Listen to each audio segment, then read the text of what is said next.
புதன் புதனும் உடல் உறுப்புகளும்.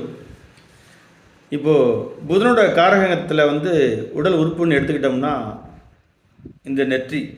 ஏற்கனவே சூரியனுக்கும் நெற்றின்னு சொல்லியிருக்கேன், புதனுக்கும் நெற்றி வரும்.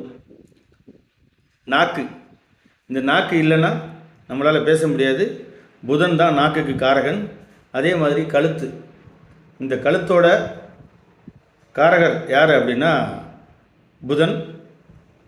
தொண்டை, இந்த தொண்டை பகுதியில் இருக்கக்கூடிய அனைத்து விஷயங்களும் புதனை குறிக்கும். தோள்பட்டை, இந்த தோள்பட்டை புதனை குறிக்கும். அதே மாதிரி ஸ்கின்னு, தோல், இந்த தோலில் பார்த்திங்க அப்படின்னா புதன் தான் காரகன். கை, புதன் தான் காரகன். அப்போ புதன் கெட்டு போச்சு அப்படின்னா உடல் உறுப்புகளில் நிச்சயமாக இந்தந்த உறுப்புகள்லாம் கண்டிப்பாக பாதிக்கப்படும். புதன் நல்லா இருந்தால் தான் ஒருத்தவங்களுக்கு கண்டிப்பாக பேச்சு வரும்.